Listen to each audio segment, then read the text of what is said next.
Hi, folks. Can you hear us fine? Sure, I guess that falls to you. There's Ritu. I read too. Hello. Okay. And we can hear them. Okay, good. Is that the Sharon? Is that the Sharon that was writing? Or, oh yeah, well, yeah, no, it was Elizabeth that was writing. Yeah, Elizabeth. so to hear her right now. Okay, thank you. Yeah, I would not, No, I don't want it attached to me. yeah, that would not be the best, very, I mean, we'll have a debate tonight. There's going to be discussions around, from people who want every, spaces for, dog, parks. Right. And there are people who want every flat, surface to be used for, pickleball.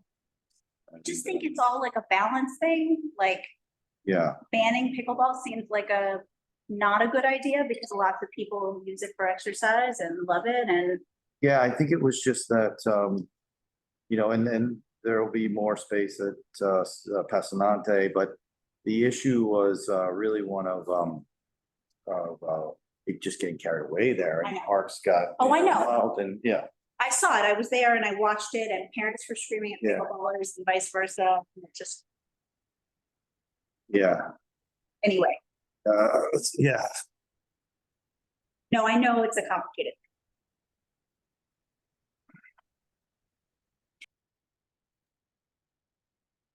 Just give us a second. Can you hear us? You still can't hear us?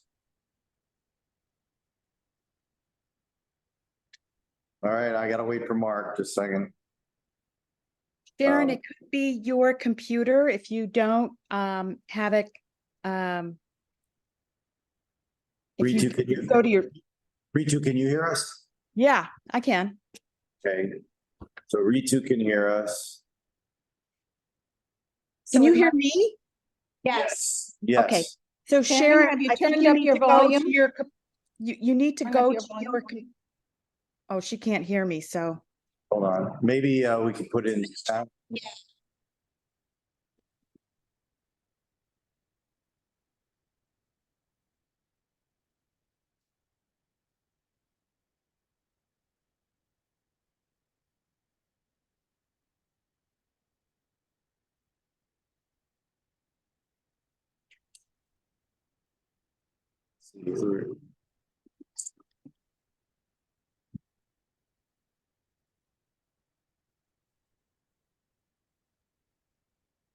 There's Kristen, there's Ritu, there's Frederica. Don't know what to tell you, Sharon. Hi. I know. I thought I was late. I had a broken shoe and I thought I was gonna be late. I was so sweaty. Yeah, I think if you knew Reese, would probably be so early. I try to be early in general. Rich, you're here. I'm here, yep, and Back to London's. yeah, I gotta go back Sunday, but then just for 3 days. I want to be back for the Hudson River Park Trust, because they're honoring Susanna, and so Oh, right, yeah, what is that? that's next Thursday. Oh, that's great. So Oh, it's the 25th anniversary of that, so that's pretty cool. is They're that what- honoring Susanna Aaron? Yeah, they're honoring Susanna Aaron. Oh, we never got invites for that. I have a table. I have some spots if you want to go, Rita. I would glad to have you. We have who else? They're honoring Governor Pataki, since he was there 25 years ago, and I'm sure he'll tell the story that he tells every time of I was driving down the West Side Highway and I asked who controls all this space, and he said they told me you do, Governor. He'll tell. What time is the ceremony? I don't know. I'll have to check. What's the date? Is it Yeah. evening or daytime? Thursday, the 12th. It's evening, yeah. Thursday, the 12th. Why does that sound familiar? Probably because I'm busy. Probably because you have 20 other meetings that night. Exactly. Well, whatever the case, it's really exciting. Yeah, it's- She's into that. she sure. I'm sure she's good there. And then I got her involved. She's on. Hey, hi. How's it going? Sure, welcome. The work we made. How is everything? Oh, yeah. Did you get to the ribbon cutting for the, Had to leave before the big scissors were pulled out. oh, really? Yeah, I was wondering if you were gonna make it, because I had to go to the Gansevoort one. The Gansevoort, What's against, what, no, the Gansevoort landing oh, for the bid. the, Because we were in the 10th Avenue that we've not pedestrianized. It finally came to be. So that was exciting. It seems to me I was at some ribbon cutting for the Parks Committee years ago. But I guess we've had a couple of them, but maybe that was the only for one I ever that got to. space, Huh? for that area, for. No, it was over by 6th Avenue somewhere. I just remember cutting then. Yeah, no, I remember, the one at, the playground, the park next to the playground at, Playground. Maybe that Abingdon was it. Square? It was so long ago. Abingdon Square. So, Oh, the one behind it, right, right. Because I was thinking that was only the second ribbon cutting where I really actually cut. Many. Like a huge scissor, like, you're where they store. golden scissor. It's really fun. I'm Oh, Steve Rich, but you've done others, right? Yes. fun, huh? It's, Yeah, just see where everyone else is. Everyone, I know, Dan Miller's, So Dan's in, traveling. Dubrovnik or Split. 30th anniversary. Hi, Mark. Is a saint. I should sign in, huh? Is that what we have to do here? Well- Or where? Sharon's struggling here. She sounds like she can hear now. You okay now? Okay, good. So should we sign in? Did you sign? Oh, in? I did not. yeah, I got it. That's where we sign in. This is for the other guests, huh? Correct. I can never see anything like. Do I check it or do I sign it? Initials would be better. Thanks. Agenda here. And Ritu is. Mark's a professional here. Yes. You're cutting and pasting all in one. I'll take one. I'll take it one from, let's see. Thank you so much. There's Ritu, okay. Now let's see, in person. Oh, this is where we sign. Is she on the committee? Yeah. Yes, okay. And, Kristen, I thought I saw join. Chris just called me and said he. I'm not gonna put down my email. Okay, Board knows my email. and Susanna is gonna be absent, right? Oh, Susanna should. See you. Oh, yes, okay. So wait, hold on, Mark, let me know who you are. So I just. An invitation to them to come in. Actually, See if they're, both. Oh, we got I- See who's there? Oh, okay, Over. okay. Yes, thank you. yeah, let's see if, People. Ralph's on. Linda. I'm in person. You want to promote anybody? Ralph, and, Get some. That's okay. Not And Oh, boy. I forgot, it's because so far. okay, I have my computer, I can take notes on my. I didn't see Teresa in the register. I think she's gonna come, I guess she's gonna. There's a person, okay. They said they can make it. Interesting. He's online.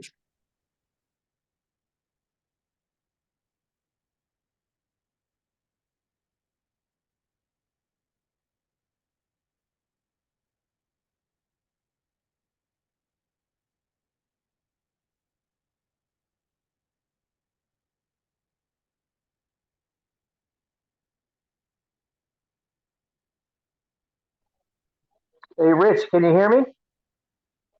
Yeah, we can, yeah, Joe. Yes. Happy yes. birthday. Oh, thank you, thank you. Oh, Yeah. Rich, happy birthday. Just Can we another sing for day. you? No, I had plenty of that, just another day, but with cake. That's the difference. I had cakes but it was, no, it was very nice. I had friends at work, other colleagues, people last night. We should have brought cake. Well, you know, your first meeting, you're supposed to, I'm just kidding. Here, while we're waiting for people, I don't know where everyone is, but, Sharon is here.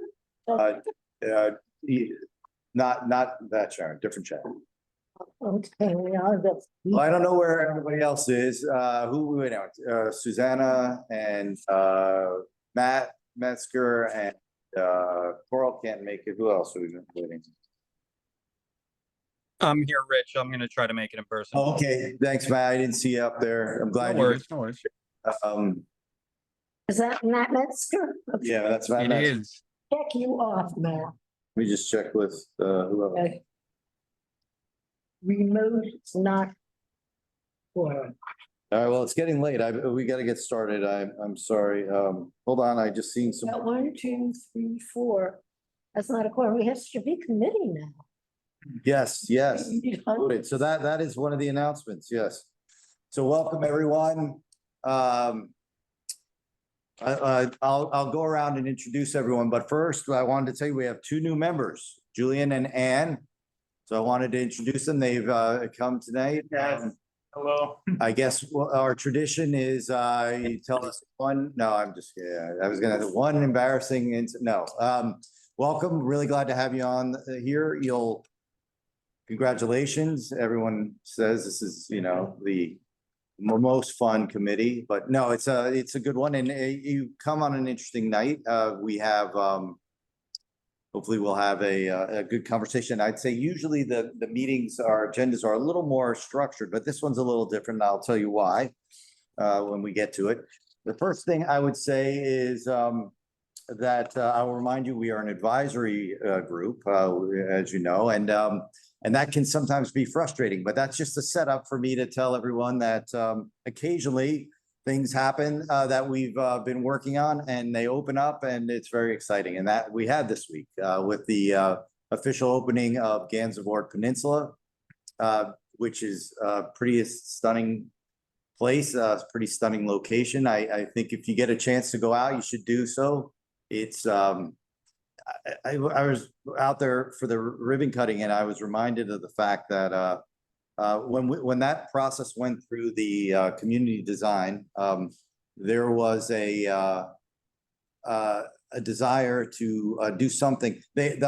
Some of the groups or some of the people that participated said, look, Highline is great and Little Island, Pier 55 is great, but they're really great for tourists or for people coming to our neighborhood, which is wonderful, and lots do. But there was a hope that with Gansevoort, we could do both. We could make it a place that people would come to, but also a place that could offer features for the community, including the playing fields and the dog park and things like that. So, and the sand, the beach, yes. But I was asked again to repeat, not for swimming, and definitely not for swimming after a flooding, because the river is not great after flooding. So It was even covered in a lot of European newspapers. I got like text from a friend. I was like, well, it is done here. It is something. It is something to see, and I hope that the opening day wasn't the best that we'll ever see it, but because there's a lot to maintain. Anytime we open up a new feature there, there's a lot to maintain. But it's pretty amazing. It's extraordinary. It's the biggest open space addition to New York in a long time, and now let the fights begin for permitting of the park. So. So that was that. So occasionally great things happen. And thanks to all of us who took part. Today we have a little bit different agenda. Usually we have a very structured series of people who are going to present and discuss. Before we get into that, let me just ask the members to introduce themselves, the members of our committee. Let me just start in the room. You've met Julian and Ann. Oh, yeah, Shirley Secunda. Is here. I'm Rich Cacapola. I'm the chair of the committee. Let's see who else is on. Ritu, can you introduce yourself? Hi, I'm Ritu Chatri. I'm a committee member. Frederica, I see you up there. I'm on this committee and on land use. Thank you both for attending. I saw who else is on that. Matt, you said you're on. Oh, there's It's Kristen. there we go. Oh, look, coming on. Hi, I'm Kristen Shea. I'm a Hi, member of Kristen. this committee. Thanks for joining us. Hi. You missed. Hopefully you didn't miss my brilliant introduction. But go to Gansevoort Peninsula if you haven't seen it yet. Elizabeth, good to see you. Please say hi. Hi, Elizabeth. All right. See you later. Matt, are you still around, Metzger? I think he's I coming. am just slow to unmute. There he is. Thanks. If there's anyone else, please jump in. My birthday reminds me I'm getting old and I'm having trouble seeing from far away, but no, I think that's everybody. And Ralph, I saw you had joined from the from Parks. Ralph, there he is. Thanks for joining us. And let me go a little bit out of order here. The agenda, we were going to hear from about dog runs, and I'll tell you a little bit about that when I do the intro.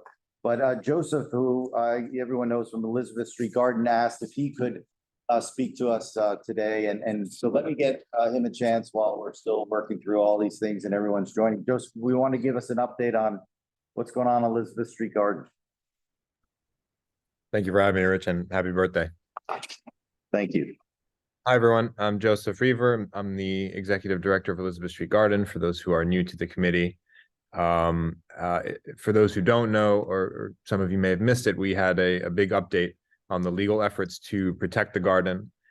So we had initially filed an Article 78 lawsuit in the New York State Supreme Court. We had won that on the basis that the city would have to do a full environmental impact statement for any development that would destroy Elizabeth Street Garden.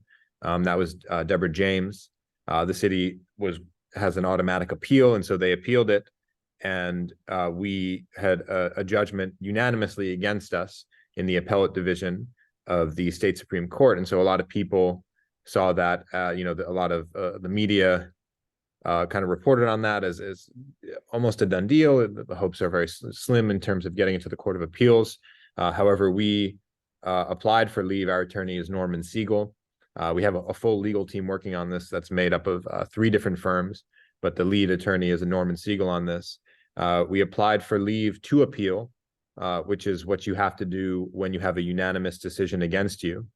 And we applied to the appellate division, actually, basically to take 2 bites at the apple, so to speak. One at the appellate division, if depending on what they would have granted or not granted, we would have then gone to the Court of Appeals.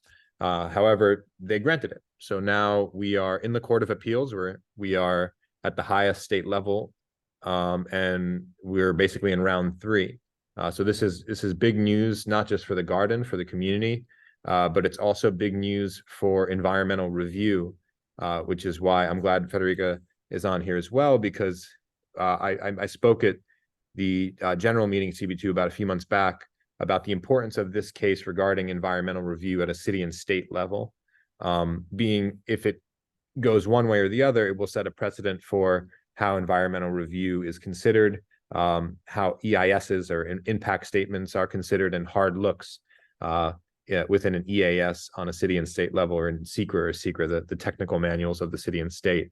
So we were hoping for a good outcome, obviously, but it's a big deal, and it will affect the eviction case, which has been running almost somewhat parallel, although they intertwine every now and then.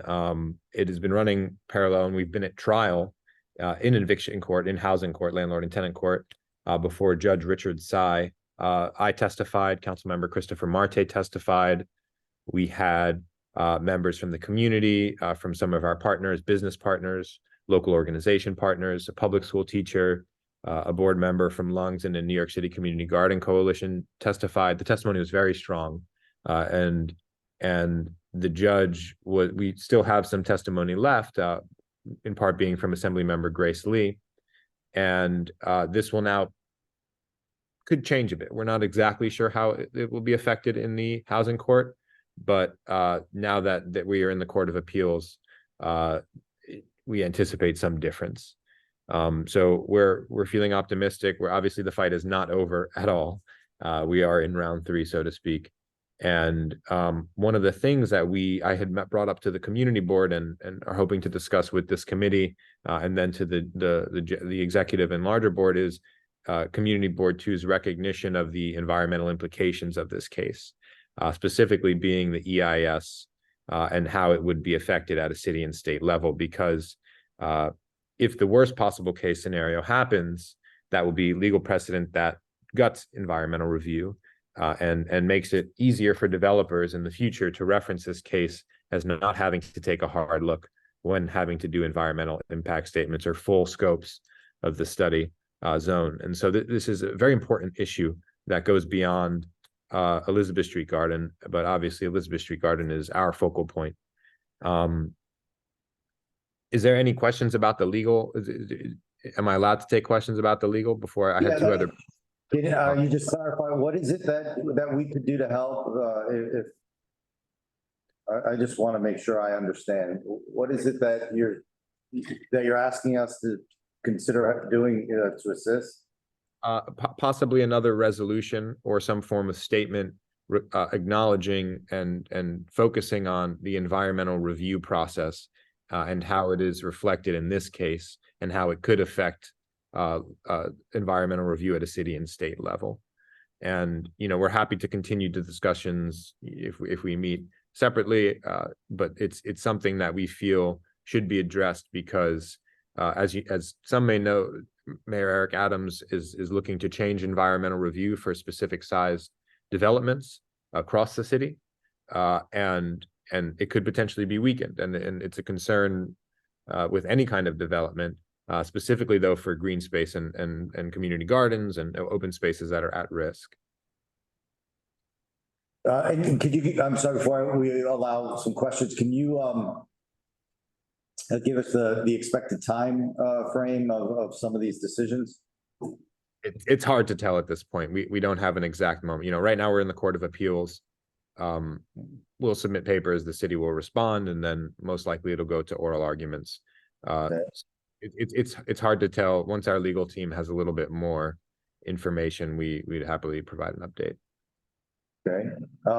Yeah, Joseph, we have a sort of a mixed team here today. Would it be okay to schedule it and give us a little advance notice and pre-reads and stuff and have us create a resolution or consider a resolution next month? Of course. Yeah. I mean, you know, well, the good thing about this is we have a little bit more time. Yeah. That's not 100% guaranteed because we still do have to see what happens in the eviction court. Yeah. And that case is crucial to all of this because the city is attempting to evict the garden before there is a final judgment in the higher courts. And that, you know, they're doing it under the notion that just because the higher courts would stop a development doesn't mean the city can't seize the property. And that's just based on what is a month-to-month lease, really. Okay. It's quite amazing for anyone who hasn't been in the courtroom to see how the city's lawyers avoid referencing the garden as a garden and in fact just refer to it as a commercial lease or a commercial lot with a commercial lease. They were completely made to look quite foolish by the testimony and the amazing witnesses, and have since actually stopped referring to it as that because it showed through. It showed through when the witnesses testified. Okay. Let me open up any questions from committee members. Let me start in the room. Shirley or Ann or Julian. See Frederica. No, all right. Let me then go to Frederica. I see your hand up there. Thank you. Joseph, is this a reso situation or is this an amicus brief situation? Perhaps you could speak to your lawyers about that. It would be, you know, that's what we wanted to open up the discussion, I guess, and see what options the board is willing to consider and what would work best for this situation. So, well, I'm not sure, but I don't think any of us are lawyers. So perhaps it'd be better to speak to your legal team and see what would be the most effective thing. Right. So we have spoken to our legal team, and what we wanted to do is kind of have an initial conversation and perhaps set up a meeting and discuss that further. With the legal team would even potentially be there, or someone from the team would be there. Thank you. Thank you. I see who thought Ritu. Did you? Yeah, Ritu, you have your hand up. It's hard. I have a logistical question. Is that if we did write either a letter or a resolution, which agencies would we be sending it to? So again, that would be up to discussion in terms of strategy, but there's HPD, and then the mayor's, the close deputy mayors and so forth. So those were really the people we're focusing on. HPD after they had, quote unquote won, or when there was a unanimous ruling against us, Adolfo for the first time really spoke confidently about moving forward with the development. So it would be interesting to see where he stood at this point. But really, the mayor's office is our focus at this point, and then HPD would probably be the administration or the agency. But it doesn't have. Yeah, go ahead, Shirley. This is just to you, Rich. Yeah, I remember that we have the Elizabeth Street Garden as our primary budget it'll request. come up in the next, So Yeah. would we include something like this in it? not sure, it's for the next conversation. Right. So with that budget request, as some people may know, the community around the garden and the garden organization, we're pushing to save it as a conservation land trust. So we have a few concerns about Parks Department, and I know in the past the community board has called for it to be transferred into Parks Department and be saved as mapped parkland.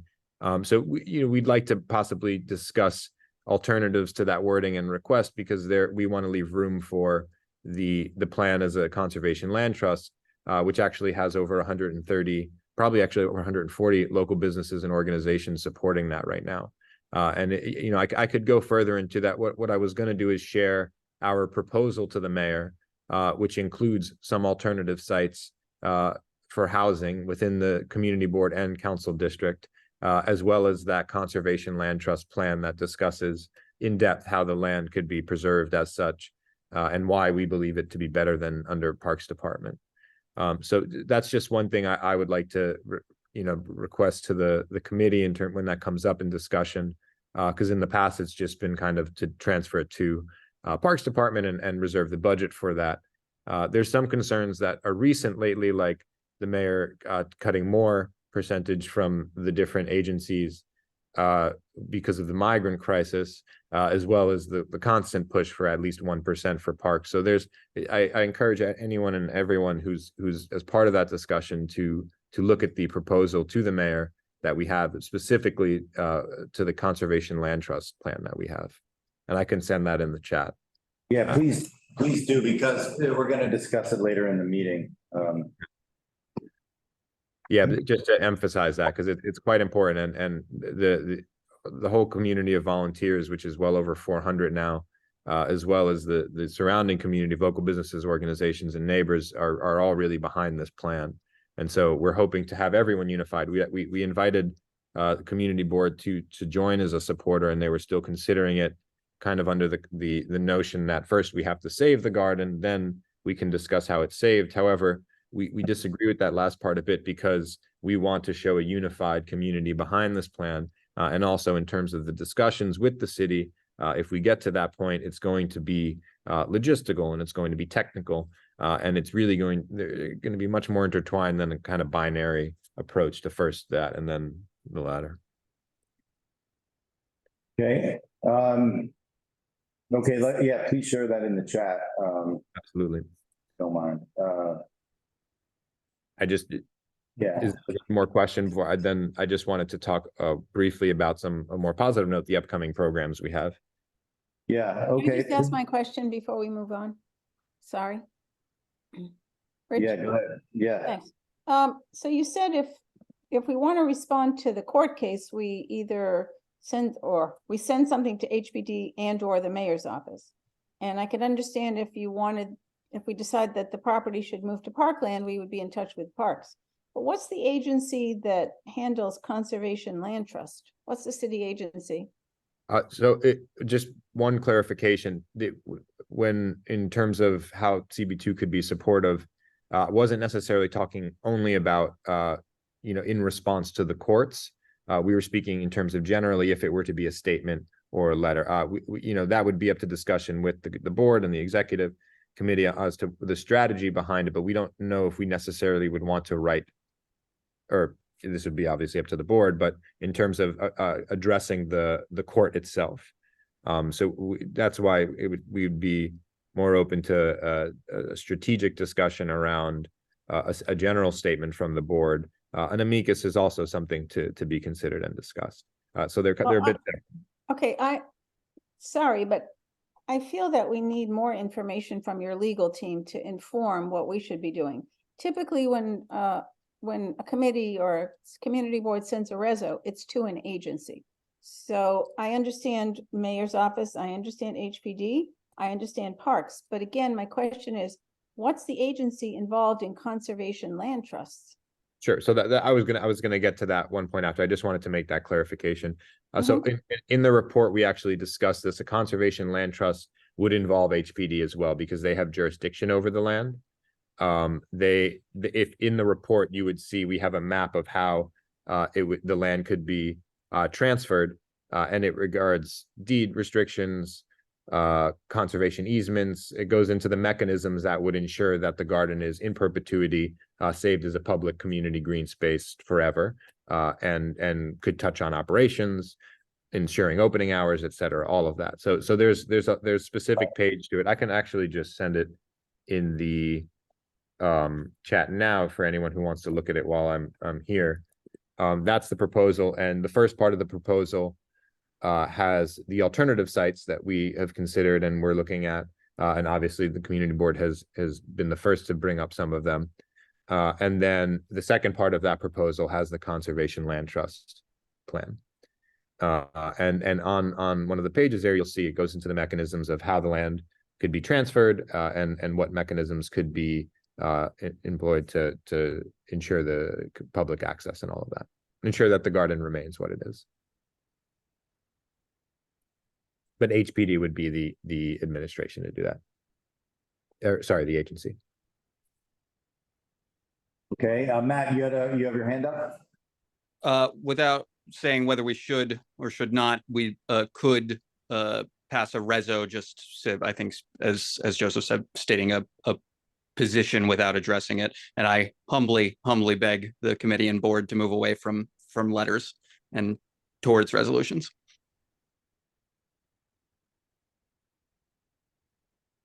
Okay. Yeah, I know your feelings about that. Any other questions? I'm trying to see, I'm having a real tough time seeing who's got hands up and who's in. I can't get into. Can I see the chat? Joseph, and forgive me if that sounds maybe a little stupid, but do you have? I mean, I'm familiar on a high level with the topic, but I mean, this is for me the first time we're like diving into the depth of the whole issue. Do you have any material that I could use to familiarize myself a little bit more with the nitty-gritty details of the whole thing, so that I understand a little more also the historical trajectory of the topic? Yes, absolutely. We put a lot of work into that on the website. What I would recommend is if you go to that link that I sent, the elizabethstreetgarden.com/proposal, that will take you to the general website, and then we have a timeline, we have an about section, we have our annual report on there where the rest of the filings have just been filings. We're overdue for doing a design, but we're all volunteer based, so we've been focusing on the legal fights. But all of the information is on that website. And it's quite extensive. And there's the land trust proposal on its own. Then there's the proposal to the mayor, which includes alternative sites. And there should be a summary of the garden in there as well. Thank you so much. Of course.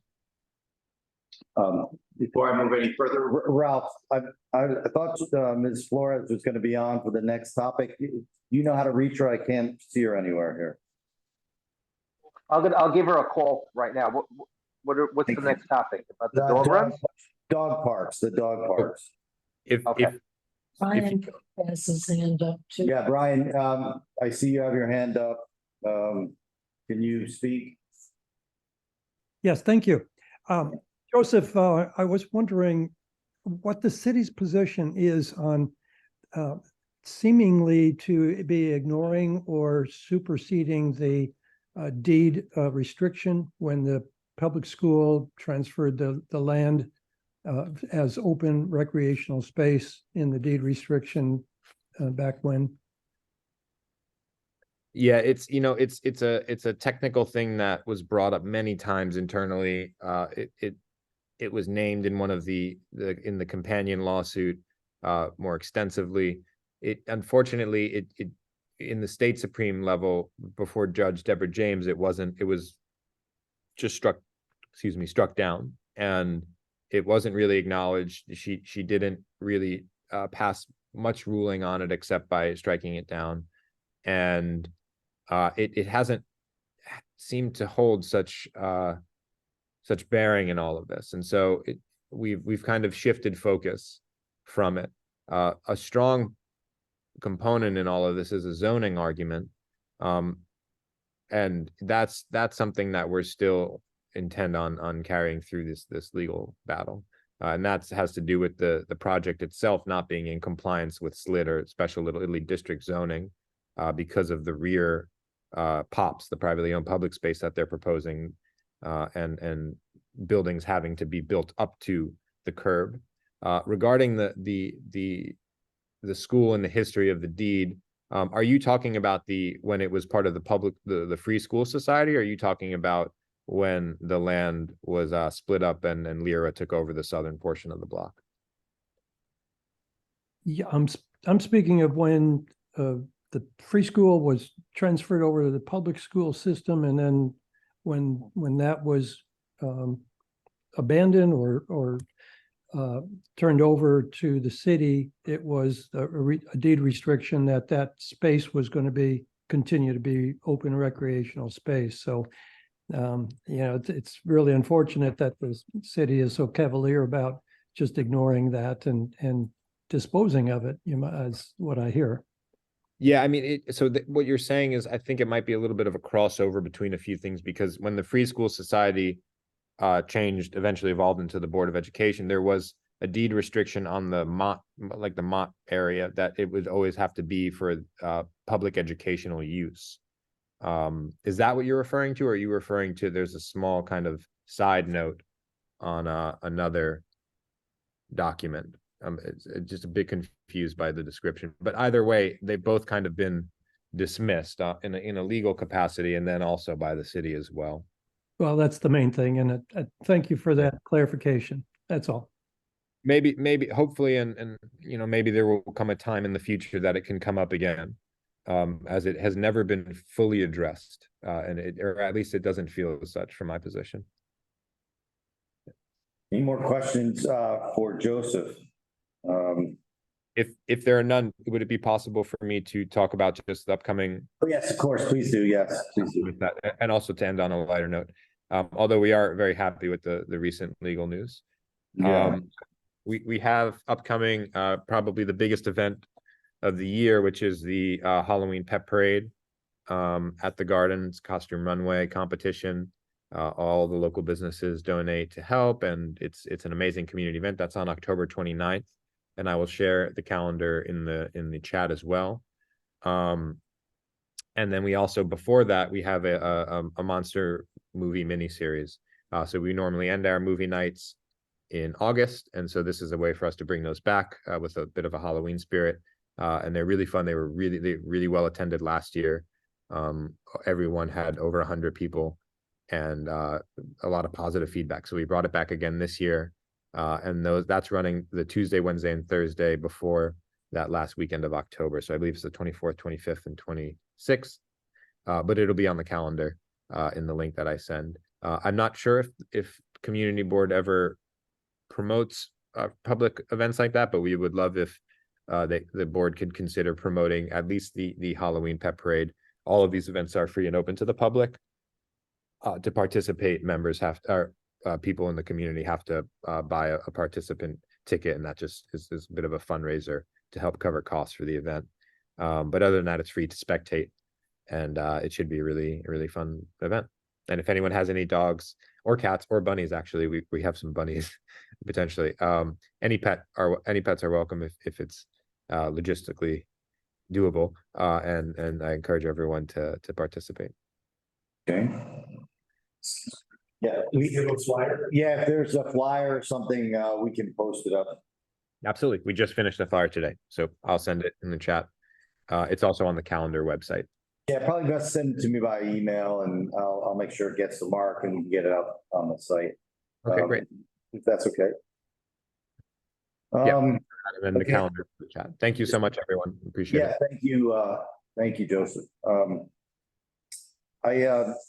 We're having trouble getting, Ralph, we're trying to track her down. Do you have any ability to reach her? Yeah, I called her twice and texted her, no luck. Yeah, me too. I apologize.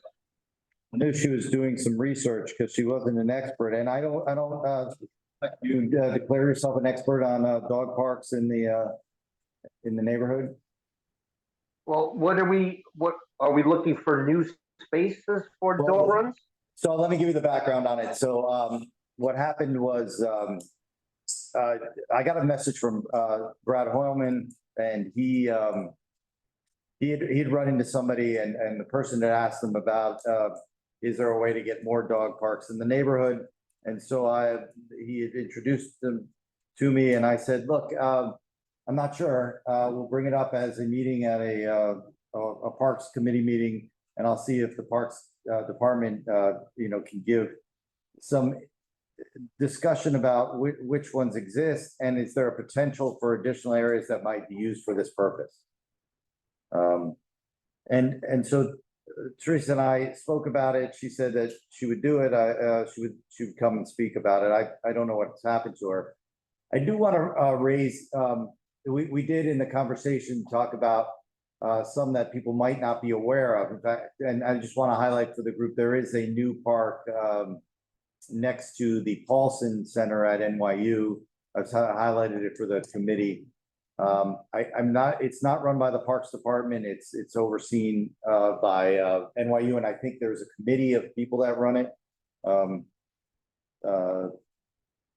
So that was just as an aside. But if we're still trying to reach her, I'm not sure. Maybe she just screwed up the days. Let's try to just delay a bit by going into the priorities discussion. And so what this is about is each year at about this time, each committee, and Mark and Janine, please jump in if I say anything wrong. Each committee comes up with what's called their district priority needs, and then we have a discussion to create our committee's contribution, which then go to the community board twos for a broader discussion on what will then become a district needs statement. And an associated statement of budget priorities. So we do that each year. And then when we get a feedback from all the departments within the city that say, oh, we need more from that, or you got to go to elected officials for that, or yes, that's underway. Last year, let me see if last year, we used to come up with a long list, from our committee of 8 or 10, but last year we came up with really just 3. One was Elizabeth Street Garden. One was development of the DEP water tunnel shaft sites, and 3 was noted that as an area with very few parks that we benefit from more street trees. So those were the 3. And this year I want to open it up to both discussing those 3, but I want to turn it over, Frederica, if you don't mind, to your what you've been talking to me about, which is perhaps an introduction of another high priority item for us. And then I'll open it up to everyone for their suggestions.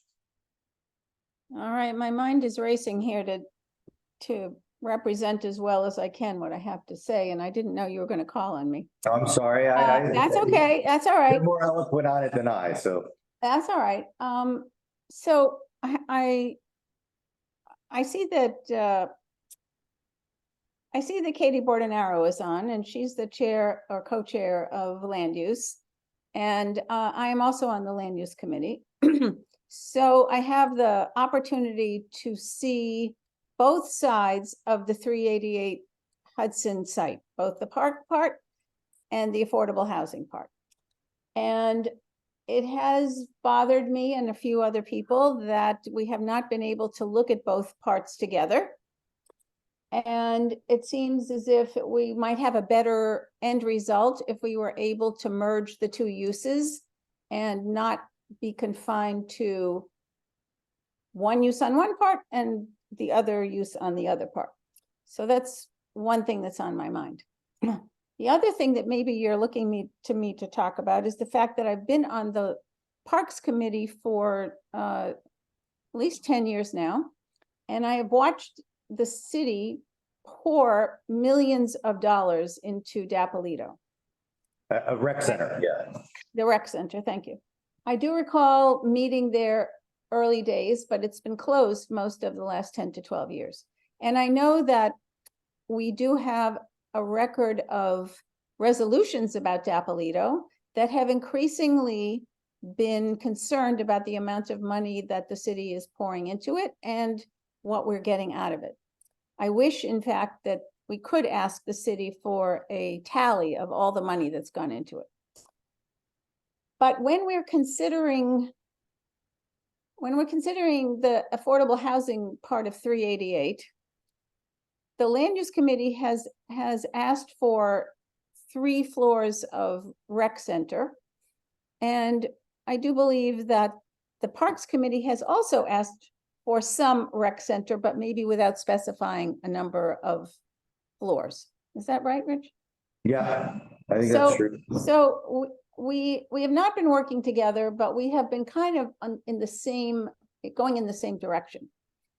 And it seems to me now that it's really important for the Land Use Committee and the Parks Committee to collaborate on what their vision is for Dappolito. There's absolutely no chance that there's going to be a master plan. I believe those words are like a red alert to the city to just like slam on the brakes and do nothing. So,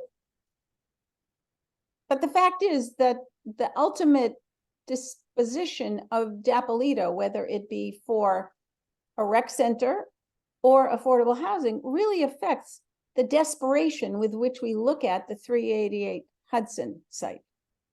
So my hope is that the Land Use Committee and the Parks Committee can collaborate on making it a priority to ensure that there's a solid, full-service rec center at 388 Hudson, and that Dappolito, with or without a swimming pool, not to be decided by us now, but Dappolito be turned over to affordable housing, at which point the combination of those 2 buildings for affordable housing and a significant rec center could be such a beautiful asset.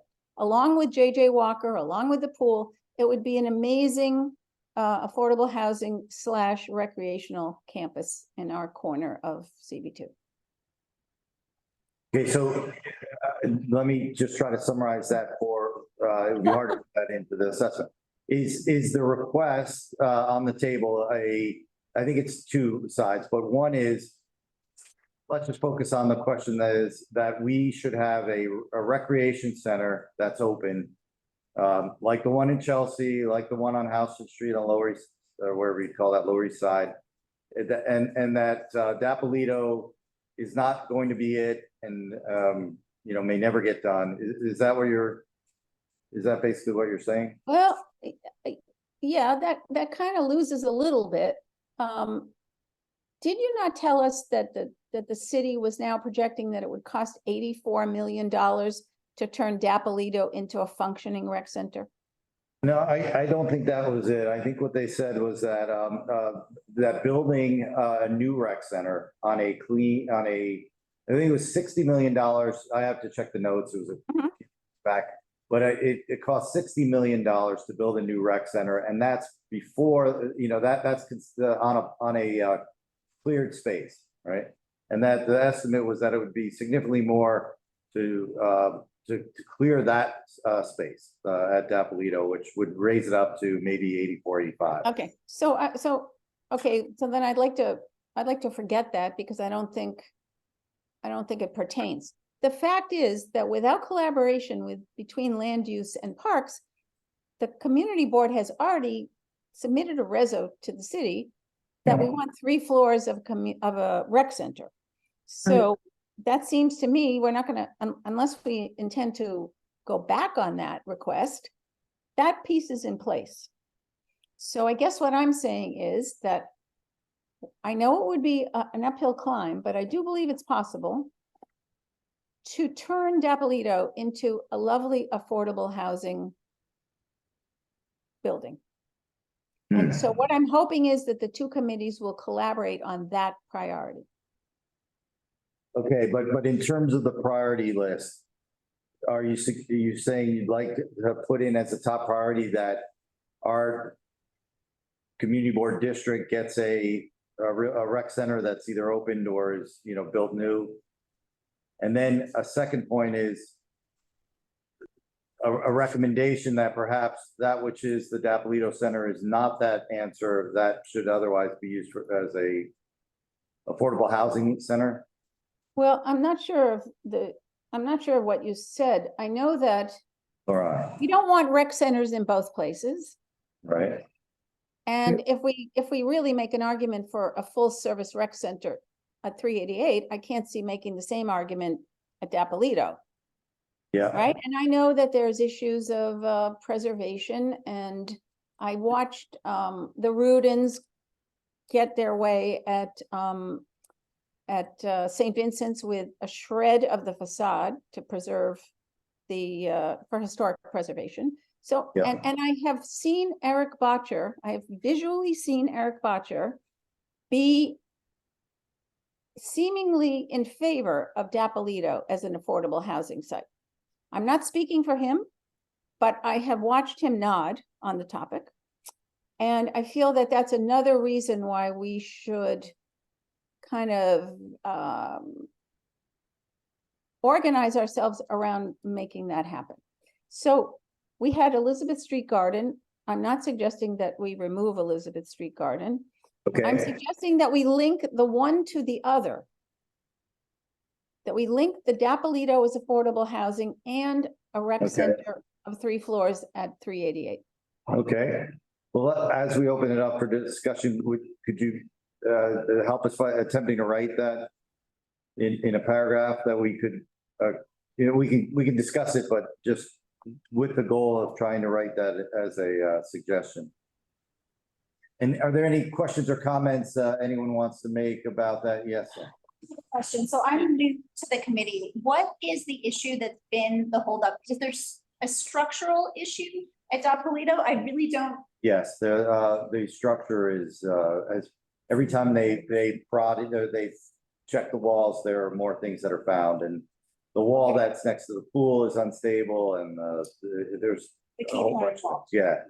And I think, you know, look, we've been asking about funds for both the master plan to renovate Dapolito and then the work to fix Dapolito and open up the pool that's outside Dapolito and inside, and there are the repairs are just keep snowballing. Ralph, I'll give you a chance to, if I misstated, please jump in. No, you're right on, Rich. Just recently, we were at my level. We're going to winterize the building, so that means that you know, we're going to take all the water out of the building and get it ready for the winter for no occupancy. So that's as much as I know at my level. Yeah. Kristen, I see your hand up. Would you like to comment?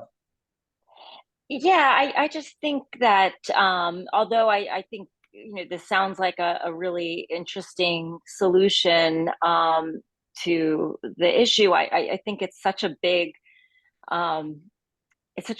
thing to put on the plate that I feel like it should have a larger discussion, not just, you know, bringing it up as here's a suggestion and then to jump on board, because, you know, for example, back in the past, we offered up 388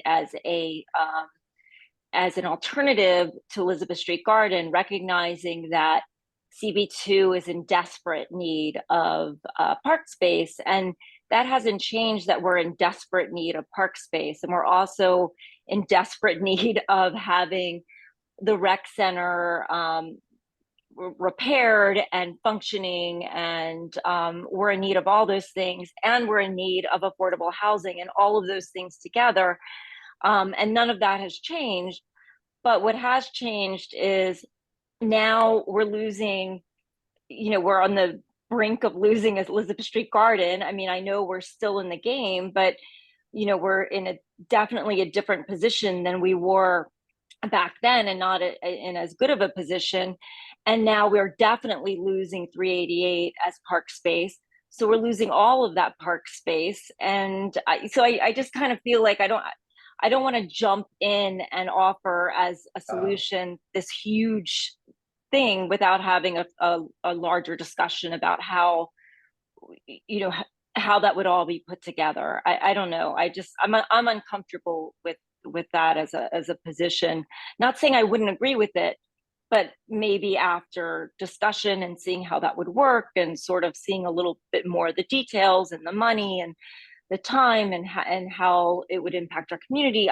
Just having a bigger discussion, then I may be totally on board, but again, I just feel like it's too quick for me to agree with putting that on the list. Okay, Shirley, I see your hand up. Just have really a question. At this point, I'm getting a little confused because it's been in so many different iterations. Yes. My memory is that we were talking about the 3 floors for Dapolito and then affordable housing above. That's still. At 388 Hudson, yeah, that's, well. And then the other part, of course, was whatever was left for open space as well. Yes, That- yeah. Well, Obliterated? Well, It's getting a little confusing there. I would say that it's confusing because no one really knows what's going to be built at 388 Hudson. And it's a whole nother conversation around that and the size of it and whether it's going to be 300 and something feet, and whether that's the fact that there's a request for indoor recreation is going to add to that. But it's kind of all a comprehensive kind of picture that we really have to look at. Yeah. I mean, I agree with Frederica in that way. I'm not sure if I'm saying the same thing, but it definitely has to be looked at in total. Yeah, I suppose that's true. Yeah. Let me, It's kind of. if you don't mind, let me call on Janine. I think Janine has, Janine, can you jump in there? Sure. I think this is an important topic. I think there's a huge opportunity. I'm concerned that there's no funding, but that's a separate issue. And I agree with Kristen that we should, CB2, whether it's parks or land use or both together, should have a public meeting on this with all the facts, how much money has been spent, how much money it'll take, what it'll provide. But there is no CB2 resolution on this, and there's no formal CB2 position. So I wouldn't feel comfortable as a part of a district needs statement.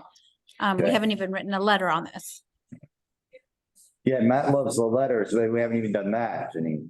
Yeah, exactly. Nothing. Yeah. We talked about it. Right. Can I jump to Elizabeth and then Carter and Brian? Elizabeth, you're up. Yeah, I really like this creative thinking outside of the box or boxes. And I would certainly support a joint committee meeting or maybe a working group from each committee. And also, I'd like to know from the Elizabeth Street Garden people whether Dapolito could be added to their list of alternative sites.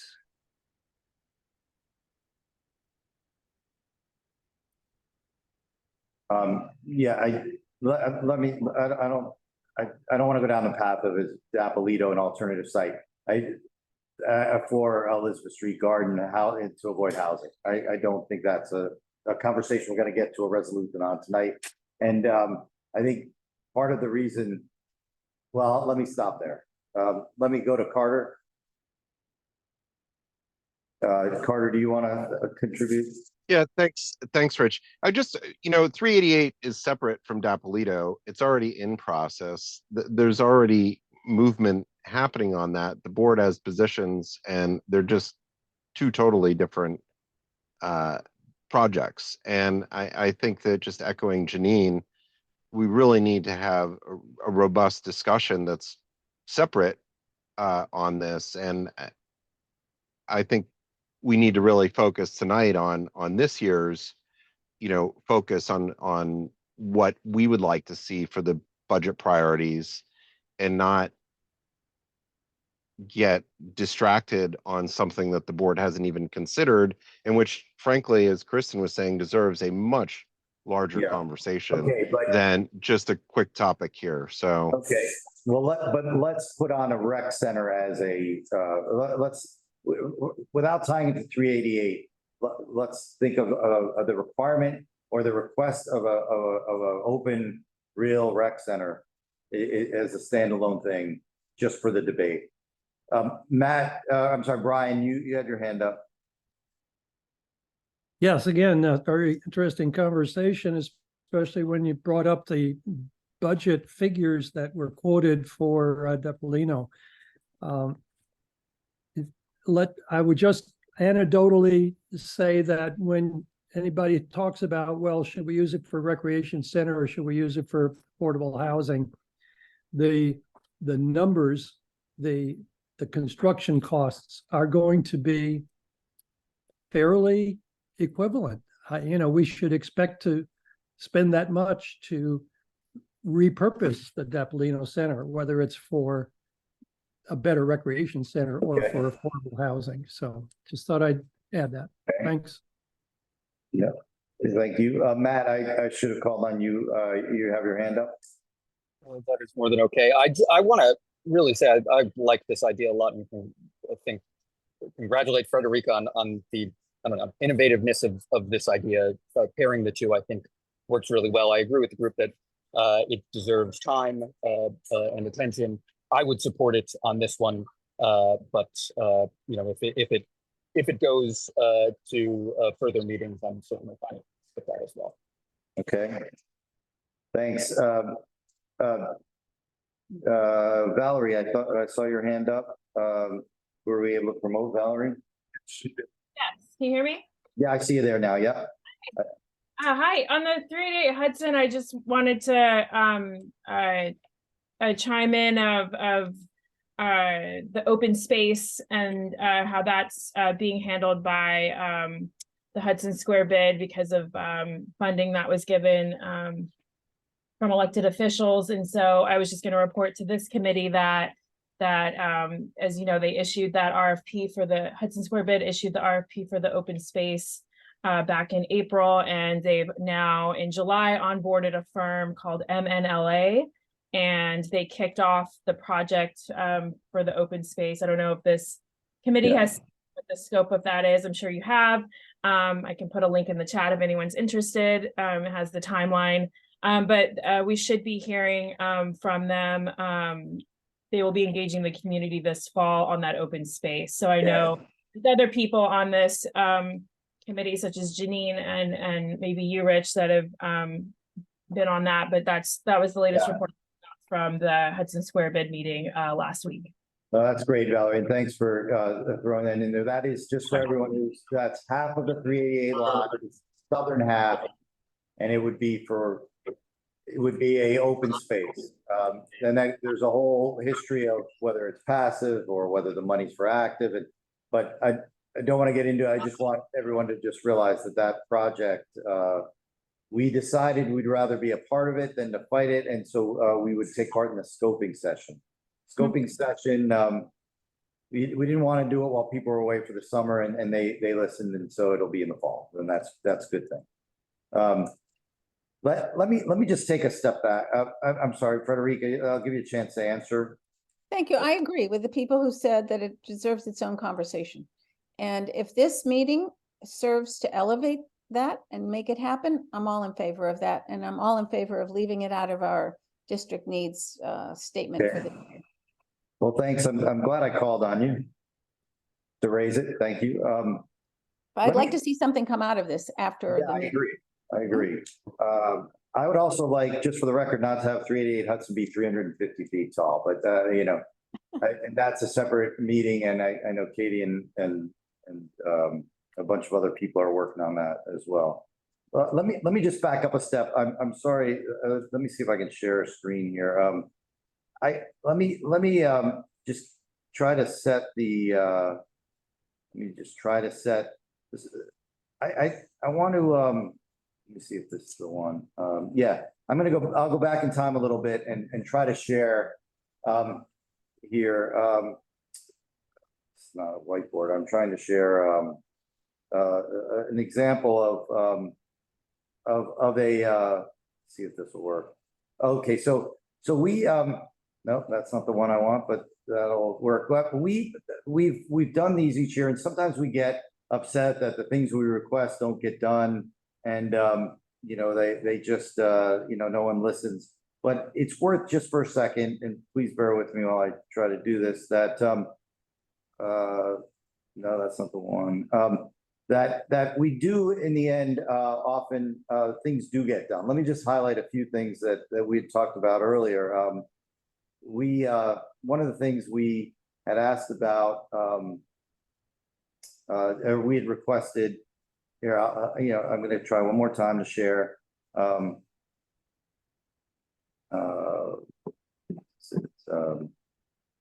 I think this might be it. This was because I think we get frustrated, but let me just point down to the bottom.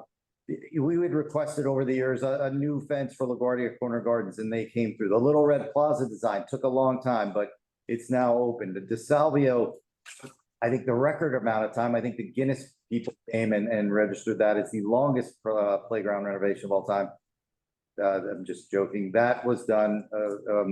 Mercer Playground got done. The redevelopment of Lafayette and Grand, those all got done. They went through the process. Dapolito is still on the list. Just for a sort of level of the kind of projects we've been talking about, we you know, they've ranged from the gigantic aspect of we need resiliency efforts on the west side to you can see just some of these smaller sort of items, and just some of those don't get done. We didn't prioritize them highly, perhaps. But you get just to give everyone kind of a scale of what we've asked for, and just to reiterate again that, you know, things do get done thanks to Ralph and his colleagues there. So just a reminder of the sort of things we've been working on. This is from 2020 or so. Yeah. Can I make a suggestion? Yeah. This is something I brought up a little bit before the meeting, and I don't know how much it's put on hold by this Dapolito, but JJ Walker is in atrociously bad shape. It's one of the sort of most beat up local playgrounds. It's one where two of the largest public schools, almost all of the students go there after school. Yeah. And I think it really could use some love. I understand that the swing set area is locked off because of the Dapolito, but there's still a large portion of the playground that's really not in good shape. So that's something I'd like to. Okay, we can add that to the list. Anybody have any thoughts on that before we move on?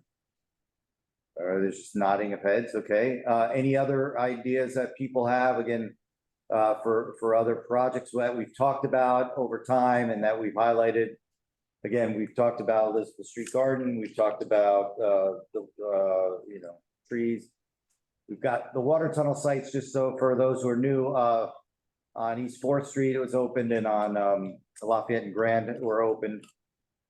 Any other, so those are open. The one that's still in play, obviously, is 388 Hudson. Another one, just to point out, and Ralph, you may have an update on this. One of the things we'd asked for was that Pasamonte be resurfaced, and that is under at 6th End in Houston, and that is underway. I'm not, I forget the target date. Ralph, you may know better. Oh gosh, I just had a meeting, Rich, on it. It should be a few more weeks. The contractor is just waiting for the asphalt to settle. I guess that's the terminology.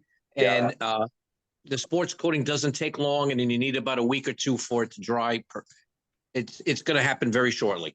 Well, thank you, Ralph. Yes. Yeah, it was late. It was everything was broken up and it was laid down, and we knew it would take some time to settle, and that's been going on. Yeah. So I know they're working on it. I know it's, you know, there's progress that we're seeing there. Yes. Any other, I see some hands. Let me go back around. Janine.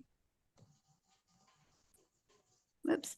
I just for JJ Walker, I think I would like to highlight the children's playground and the center pathway, which really need the most work versus, I mean, the ball field could use some sprucing up, but those are the two areas. And we walked with Eric Botcher, with a former Manhattan commissioner, and you just it sells itself as an improvement site. And Nicole, maybe it makes sense to get the new Manhattan Borough Commissioner there. Okay. Okay, yeah, there, okay, let me just make a note of that. Who else was up? Elizabeth, are you still want to speak? You're on mute. Unmute Elizabeth. I'm not sure if Elizabeth. Okay, I'm here. I would like to renew our request to rethink the Time Garden. Yep. Yeah, why don't you also, yeah, please explain it. Sorry? Yeah, please explain what it is. It's not one of those that everyone knows. Oh, well, it is a chain link fenced area at the bottom of the greenway between Washington Square Park and Houston Street. It's at the bottom end, below the community garden. Right. And it was set aside sometime long ago to be a time garden, to be untouched, and to be well, it seemed to me they were thinking it was going to be an original space, but it was just it was what it was when there was no effort to put in native trees or whatever might have been there when people first settled here. That's right. Yeah. And it's kind of it seems like it's kind of a rat nest, and it's locked all the time. It's a place that it could be a shady glade with lots of benches and. Yeah, that was the request we put in a while back, and was never the top priority for us. It was always sort of a secondary thing, was to replace the fence and rethink the area completely. Right. Actually, I'm looking, can we? I think I just saw it on last year's list. It hasn't been abandoned completely. Wilhelmina Hellman, who used to be a LaGuardia Corner Gardens member, has been maintaining and watering and planting that for years now, and still is very active there. Thank you, Jeffrey. I was looking to make sure you were on. I was hoping you would contribute. Thank you for joining. But it's not a public space. I did see when we had our fence renewed, and Steve Simon came, he did actually go down afterwards with me and look at the fencing along that line with the idea of looking into replacement. I don't know the results of that. I never have followed up. Great.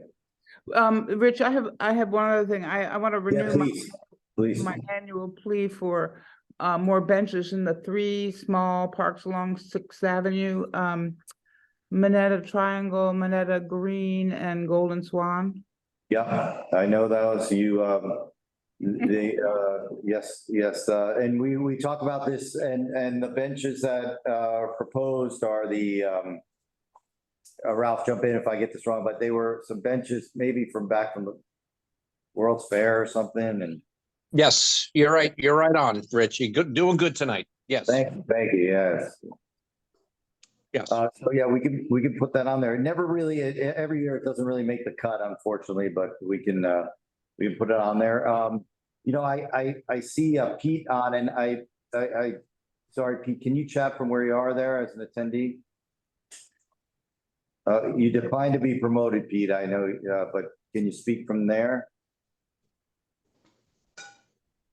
Can you try to promote him again? Yeah, okay. Talking permitted, Pete. There. Hello.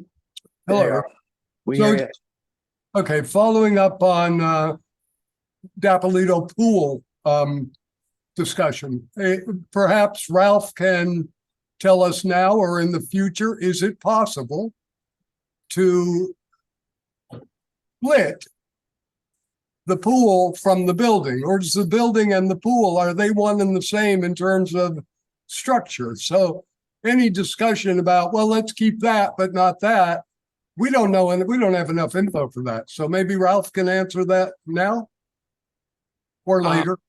I'm not qualified to answer that, meaning, a structural engineer, but Dapolito is in a very, very bad shape. Yeah. And all of the mechanicals are under that building for the outdoor pool. Yeah. So I would assume that any discussion about saving the pool is way premature. It would be great, but Yeah, maybe not possible. Correct. I agree with you. It's very premature, and that would have to have a lot of planning and a lot of engineering input to save that, and not the building, if that's what you're talking about. Yes. Good one. Good point. Thanks for raising that, Pete. I think it might be worth explaining that if we're asking for a rec center, we may also want to ask for an outdoor pool.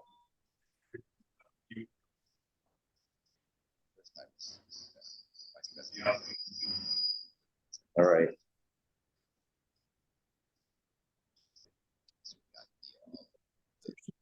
Yeah, I don't. I'm muted. All right. Still echoing. No,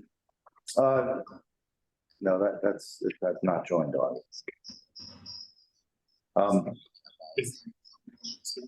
I don't know. Is there somebody else? I don't know. If somebody could please mute. Now it's starting to echo. If you're not speaking.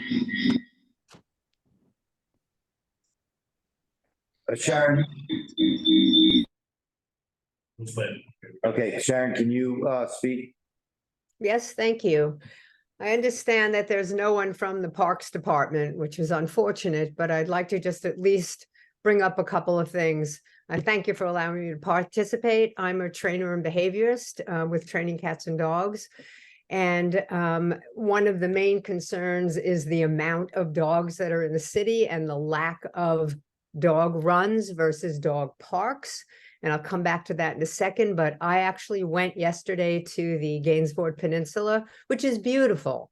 Unfortunately, when you come and the dog run, I'm sorry to say, looks like it will be absolutely pathetic. It's tiny, it's barely 10 feet wide, and maybe for a couple of small dogs. Other than that, it will be useless. But the big problem is that when you want to go and spend the day with your dog and you go to the park, so now you have a beautiful beach, the dogs aren't allowed. You have beautiful lawn, the dogs aren't allowed. So what are you supposed to do when you're out with your dog and you can't hang out and lie down on the grass?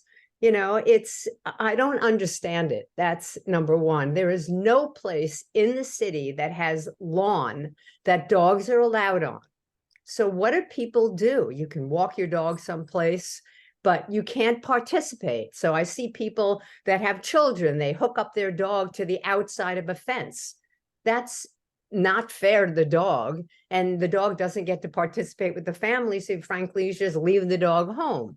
So where in this beautiful peninsula can we actually sit with our animals? I was talking to some young couple on one of those paths yesterday, and they had an adorable little pug. So they sat on I don't know what that flooring is called. It's like, it's got slats. So they sat at the edge so that they could sit on the lawn, but the dog couldn't. So that's an issue. And there are probably a total of 500,000 dogs in Manhattan. The downtown area, I believe, has somewhere between 10 and 15,000 dogs. All of the dog runs, for the most part, have really bad grounding. They all get hot. The poor dogs burn their feet. There aren't enough trees to shade the areas. So what can we do so that people that love their animals can actually spend time in a safe place?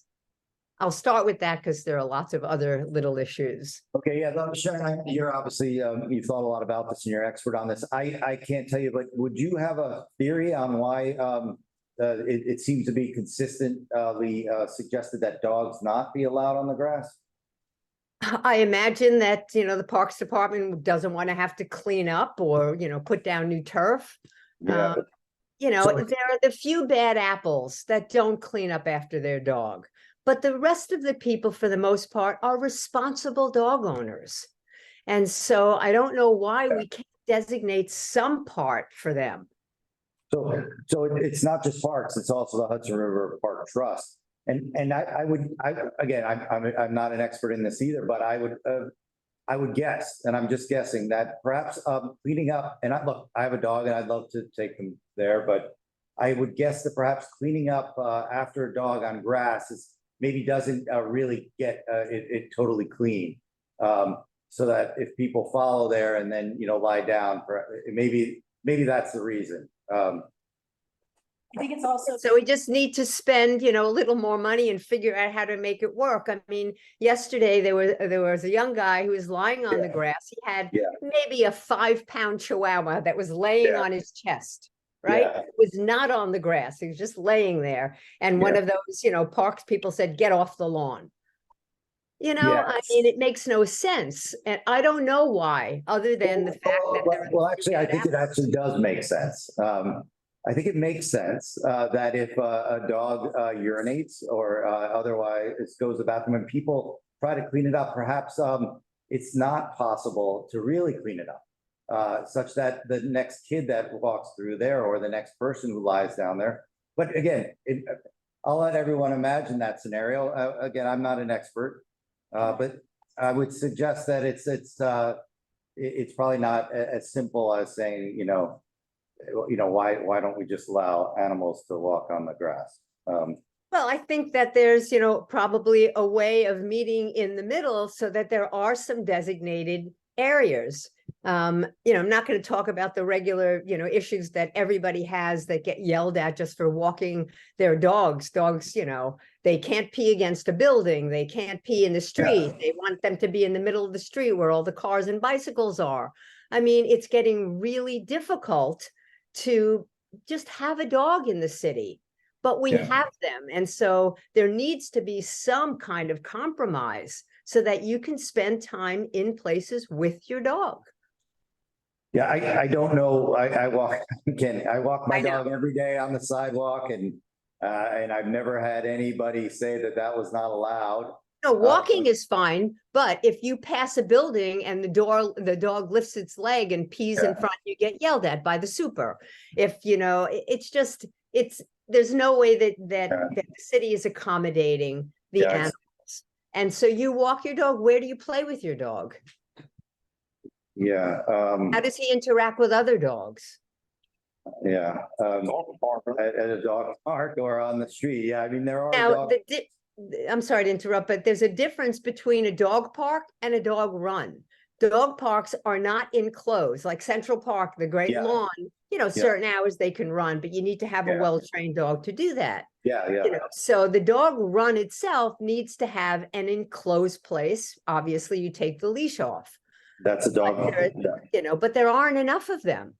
Okay, yeah. We need more. All right, well, I'm happy to put on the list as something that, whether it's dog parks and dog runs, preferably with grass, as one of the things we should consider as a priority for the neighborhood. And I'm sorry, it's unfortunate they didn't show up. Yeah, I'm sorry. Hey, by the way, there is one down on Grand Street. Do you know this one? I walked by it the other day and it caught my attention. It's maybe it's on Grand Street, just west of West Broadway. And I noticed it once before and I've always wanted to ask about it. I'm not sure if Parks controls it or manages it, but it's called the Soho Grand Dog Park. It's at 32 Grand Street. It just caught my attention because I was hoping we would discuss it today. I don't know if it's independently managed by the Soho Grand Hotel or what you. Well, yeah, if that's the one you're talking about, it's private. Okay. Yeah. All right. Yeah, I didn't know that one. And do you know about the one next to the Paulson building at NYU? No. It's just west of the Paulson Center, which replaced the old Coles Gym, sort of half a block in from Mercer on Houseland. Oh, the one that's just black asphalt? I don't know the cover of it. I would have to. If Lynn Pacifico is here, which I think she is, she might know the answer to that. Okay, yeah, Lynn's on. Lynn, are you able to speak from there? Can you hear me? No, sorry, Lynn. Yeah, there you are. Sorry, I saw you up there. Yeah. Can everyone here come over so that everyone can hear you? Sorry, Lynn. So, I didn't know, actually, I wanted to speak about the pool. I don't think it's too early to speak about the pool. I think every time we discuss the area, because it's such a favorite and so depended on by so many city children in the summertime who cannot get out of the city. And even if we take Tony Dapolito Center down and do whatever we can, but get that pool up and running, it's a big thing. It's not. I agree. I think a rec center and an outdoor pool should be considered as two separate priorities, even if the rec center can't be open. And the pool is there. And if you're going to take the rec center down, do what's necessary to make the pool next summer available for our kids in the neighborhood. Well, I think the concern this year, Lynn, was, and again, Ralph, correct me if I'm wrong, was the stability of the wall next to it, right? And the concern that it would fall down. Correct. Yes, the library is pretty much holding up the building. That's good. See, there are uses for libraries. You should tell me south.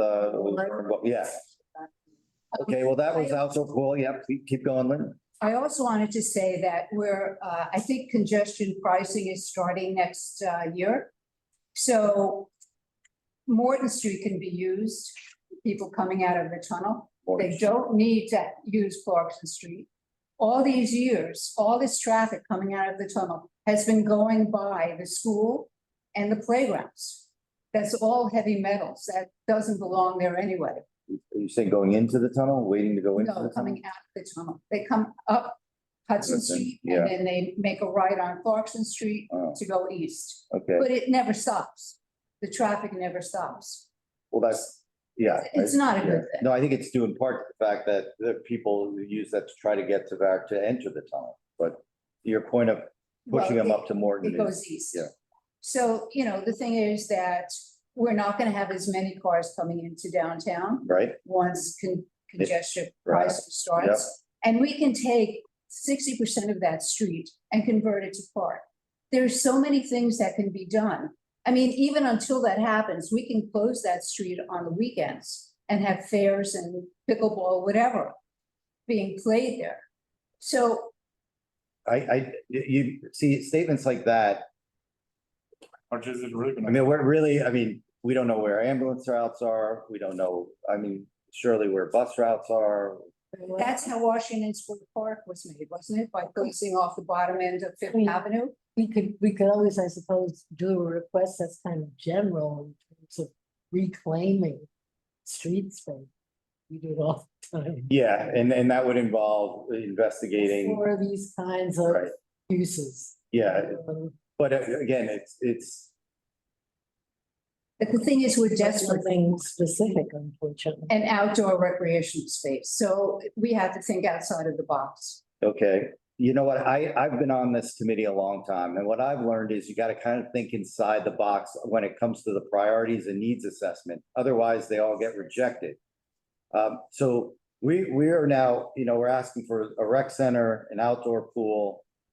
Those are long shots. We're asking for closing a street to create park space. At a time when the lot there is probably going to be under construction for affordable housing.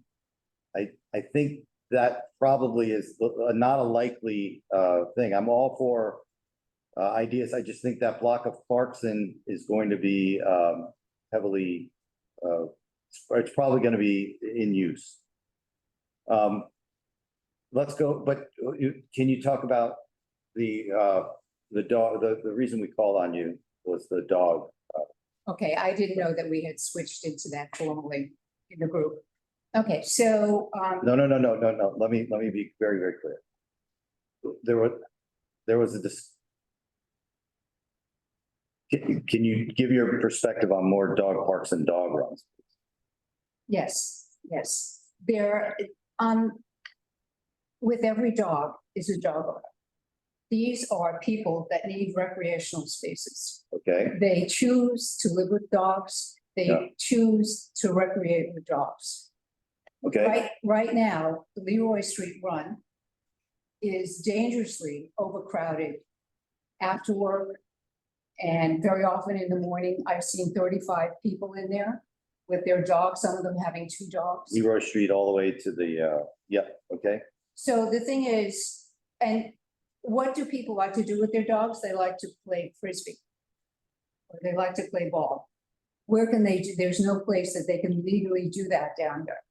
Okay. So, yes, we need more dog runs. We need some space. For instance, let's discuss where this possibly can go.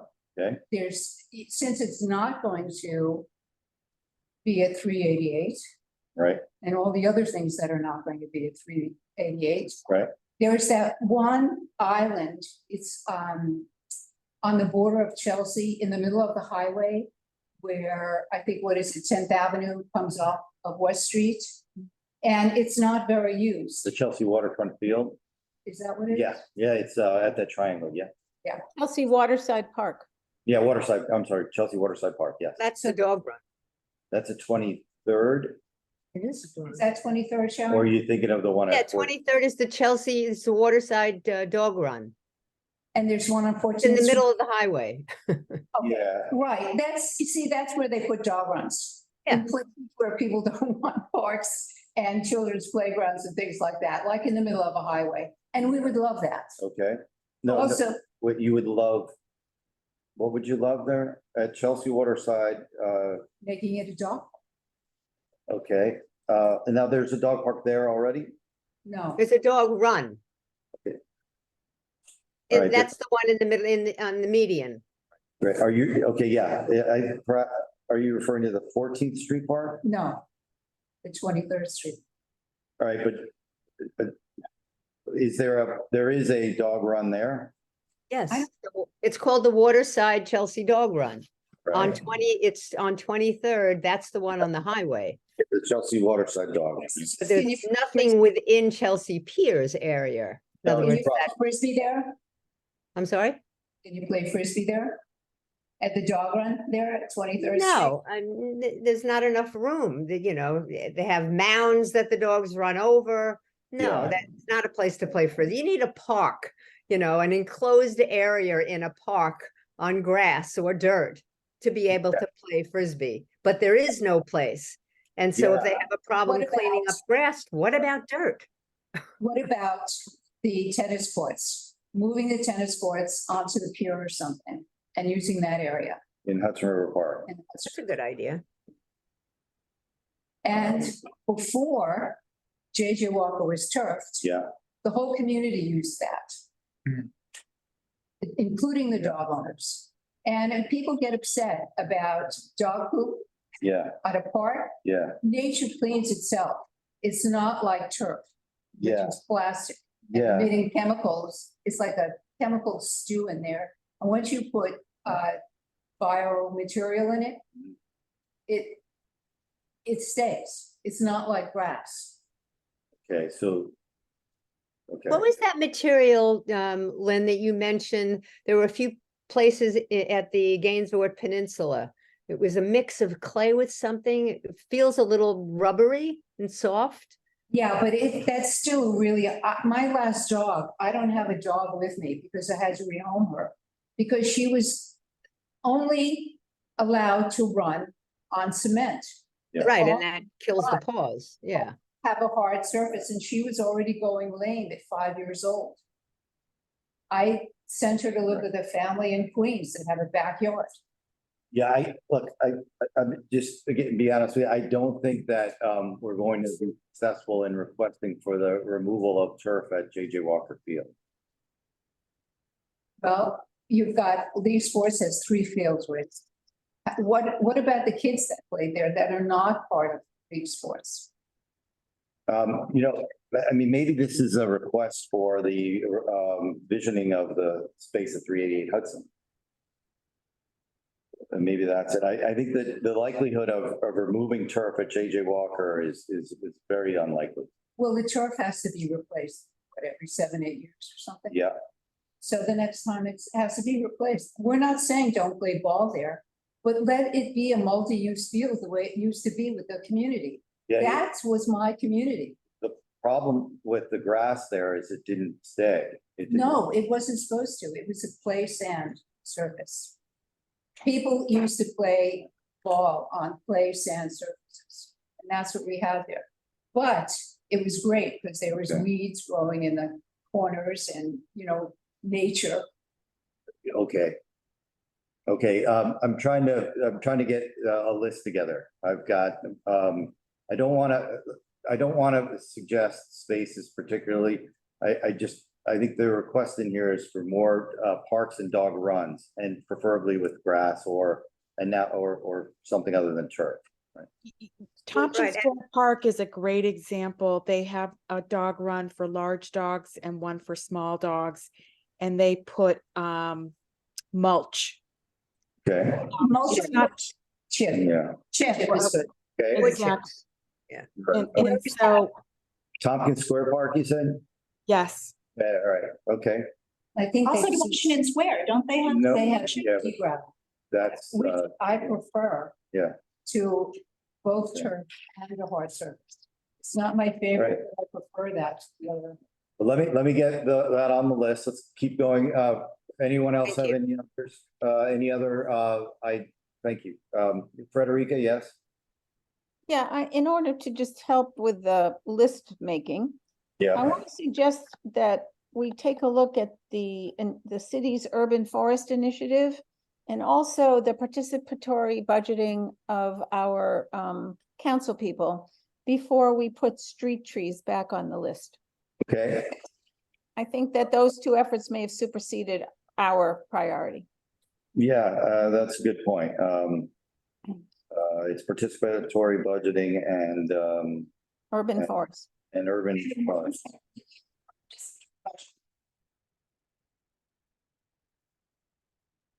So that bodes well for it. Okay. Any other ideas? And Janine, while you're on, are you still there, Janine? No. I think I don't know if Janine's still on. I can't tell. Yes, I'm here. Sorry. I'm sorry, I wanted to get your opinion. Joseph spoke, you know, we have historically always put Elizabeth Street Garden, or we have for several years, preserving Elizabeth Street Garden on as a parks and open space priority. But now that it's moved into a different sort of situation, I was wondering what you thought about it as either a parks thing or a priority for a different committee. I would still keep it as a priority. This time last year, it was in litigation. And in December, they won the first case and then they lost the second case and now there's a third case. So I don't really think it's any different than last year in the sense that it's still in the legal process. So I would support keeping it.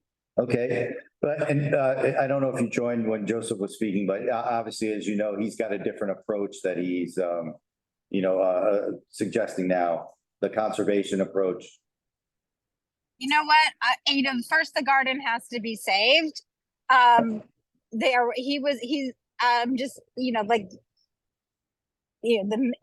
mayor at a town hall wasn't familiar with the garden. The garden first has to be saved before you put together some legal structure. So I just think that's putting the cart before the horse. Yeah, and I that's not, we know we're going to put this in district needs and we know they're going to say no, but it's a political statement. And I don't think we need to complicate it with, discussing the future legal structure of something we're still fighting for. Yeah. Okay, thanks. So we have a vote to keep it on. Yes, Shirley? Since remembering a little park on Houston Street by 6th Avenue, I think it's called Park of the Americans. The one by Blue Red, that was a baseball diamond. That's beyond Oh, I Yeah, know. it's the southeast corner. the southeast corner. Yeah. And it's kind of like fell by the wayside, so I'm sorry, I, could you say that again? I think it was called the Park of the Americas. Yep, Some house and that's at, Sixth Avenue, yep, southeast side. yep.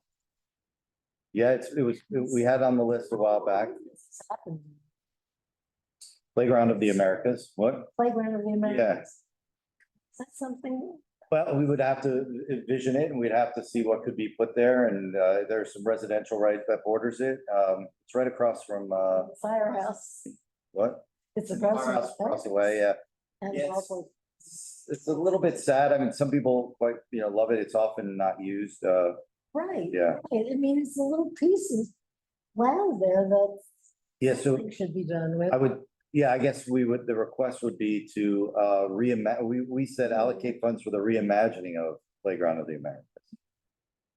That's good. That's a good one. I was gonna recommend that. What else do we, there were, what about, there are a few other old ones I'll pull up. I don't know the latest feeling, and again, Janine, I know you and I have talked about this, the Vesuvio playground situation. Do you have any thoughts on Vesuvio? You know, it's still fine.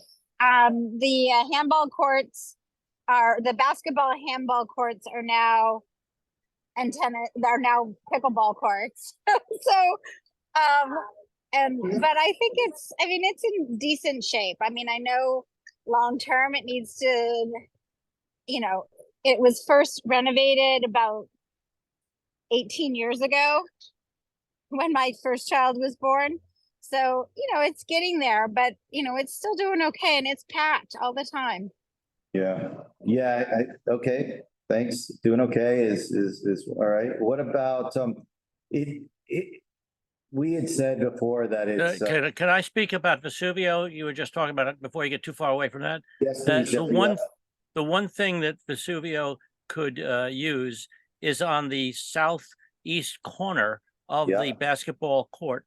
They have a drain, but when they renovated the park, they did not make the good sense a choice to connect the drain to the sewer. So it ponds because leaves fall and dirt falls and people, even though I sweep regularly, there is a tremendous amount of grit and dirt in the cobblestone, and it invariably ponds, and it ponds terribly in the winter where, you have a rainstorm that freezes, the water rushes out of the park, across the cobblestone, across the sidewalk, and freezes. So if they could put some kind of money into connecting the drain there to the sewer so that it would just not do that, it would be an enormous benefit to the 4 blocks surrounding Vesuvio.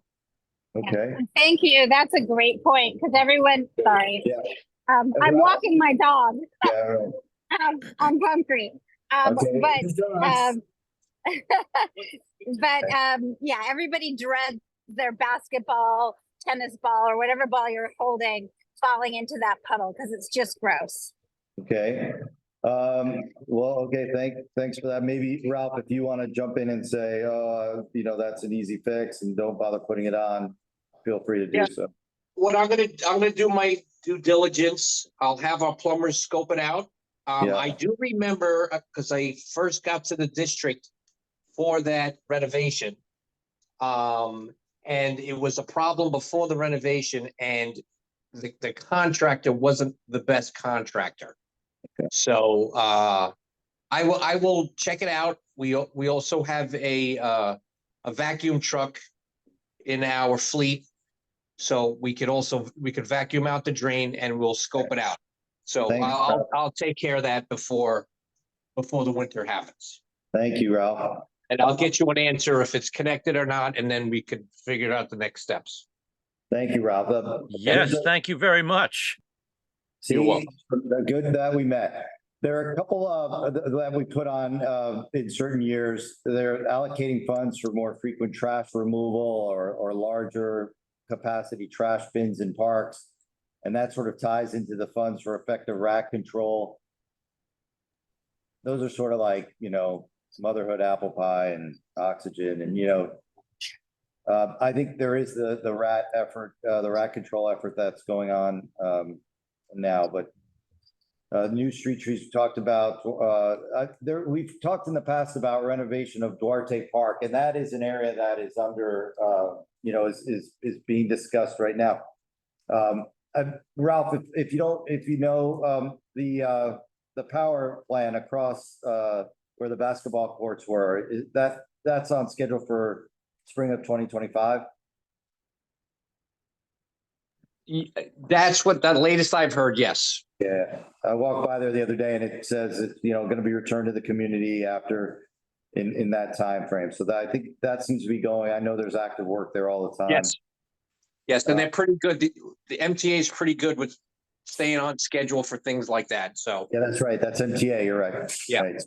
I think Duarte across the street is actually going to be, addressed as part of the building of Duarte Square. Correct. Yes. Yeah. Any other ideas that people have on there? As I said, yep. To address, I saw that Pete Davies had said something about Petrosino, and I just wanted to assure him that the Transportation Committee is on Petrosino and had spoken with DOT about how that project was coming, and they said they still are on it. Might get started next year. It was supposed to be this year. Yeah, just for those who are not familiar with Petrosino, it is on, what is this? Well, let's see. In Spring and Prince on, what is Not it? Lafayette. I always Lafayette is the other. Ant-Man, Yeah, it's Lafayette. Spring, Park. Yeah. Spring and Lafayette. Yeah, right. So that That's thanks kind of a for bringing that up. DOT type project, and they're doing that in cooperation. So the list I have, and I know it's getting late, the list I have, and I'll pull this together and share it with the committee before, obviously before submitting anything. The list I have here is the rec center, and I want to separate that out from a pool. I have the JJ Walker pathway and playground. There's the Time Garden, but I don't know what we want to say on Time Garden yet, Jeff, because I'm aware of your point of how it is being maintained. I just don't think it's as utilized as it might be. The Time Garden area doesn't seem to be open, or maybe it's open, or maybe it's not supposed to be open. Yeah, I don't think it was supposed to be open. Just to be viewed. Be kind of like Okay. an exhibit. I've got Sharon. In New York. Sharon had to leave, but she has the 3 pocket parks on Avenue of the Americas, which are Minetta Triangle, Minetta Playground, and Golden Swan. And that we've talked about that as both putting benches there. And I think Golden Swan had been made nice by the Washington Square Park. The Washington Square Park Conservancy was working to fix that up. But we can look for more benches. I have that. We've got more dog parks and dog runs, preferably with grass and big enough for active recreation. I'm going to hold off on, I'm looking at street trees. I want to look at, this is for Frederica's participatory budgeting in urban forests. We've got the allocating funds for reimagining the playground of the Americas, which, as everyone knows, is on Houston and 6th. Or actually, it's Avenue of the Americas there. And then we have hopefully not a project, but maybe something Ralph can help with, is cleaning up the drain of Vesuvio, or potentially connecting the drain to the sewer. May I add another? Yeah, please, Jeff. This on my other meeting tonight, which was the membership meeting for LaGuardia Corner Gardens, which was Zooming at the same time, which was very difficult to go back and forth. There was a great deal of discussion about the problem we've been having with ponding, both between our 2 plots in front of the Morton Williams site, and also in our garden on the plaza that we invite the public into on a regular and leave it open basis. And it has been slowly sinking. And we talked about whether or not we have the funds to fix it ourselves. And I tried to raise to the point to them that would involve permissions from the city. It is, after all, city land. The Parks Department manages us. I'm hoping that to have some further conversation, maybe with Ralph or with someone from Parks, to talk about whether we could do it and whether it could be a mutual thing where we join in. But we have a problem with the ponding that is all along the east side of the garden, outside of the garden. And that I'd like somehow the city to address. Yeah, I thought that was between Not just, okay, it's both. not just between, also on the east side, between Morton Williams Wall and the garden, it ponds there as well. But it ponds there and it flows down because it's downhill there, and it flows also down from the corner, towards the corner rather, in between the two gardens. So you end up with two lakes, which when before it's going to, when it snows and rains, and I know that it's going to be frozen, I get out there with a broom and I push all the water I can out into the street so that it doesn't freeze and block the entrance to the supermarket. But I'm 75 years old now, so that's getting to be a little bit much. And it'd be nice if we could have some kind of proper drainage put in there so that it doesn't. Yeah, I mean, that's been an issue since the fence, it's, I think since the work was done to improve the fence and the curbs. Right? Well, certainly the curbs exacerbated it, but it was there even when we had the chain link. It was a bit of a problem. Okay, I got it on the list, but maybe that's something we can do without, without a request for a capital allocation. I don't know. Maybe. Yeah, again, I should have said at the beginning, these are capital requests, different from maintenance expenses, by and large, which I think the RAD stuff tends to fit into that. If not, so again, just for the process, we'll pull this together. I'll send it around to committee members for some consideration and some prioritization, and then it'll get presented to the what do we call it? The executive committee, and they'll try to prioritize from among all the committee lists. We usually get 3 or 4 parks things in, and then that goes in, and then we get feedback from the city. No, I'm sorry, we bring it to full board, I think, right? Janine, yes. Yeah, first exec brings some, and then we go to full board. Right. I have just one comment. I don't know if you still have trash on the expense list. Close your ears.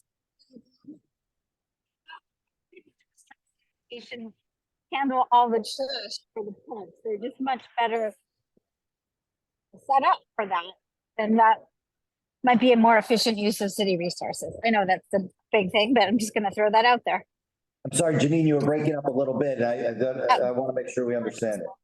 Oh, I was saying that the Department of Sanitation take over trash pickup for New York City parks, because I think it would become more frequent and efficient.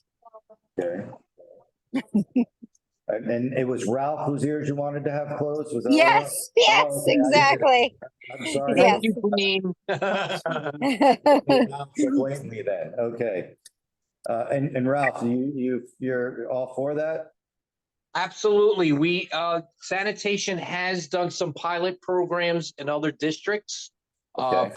Right now they're doing District 7, which is the Upper West Side, where they do pick up our trash. We put it out on the corner on their routes.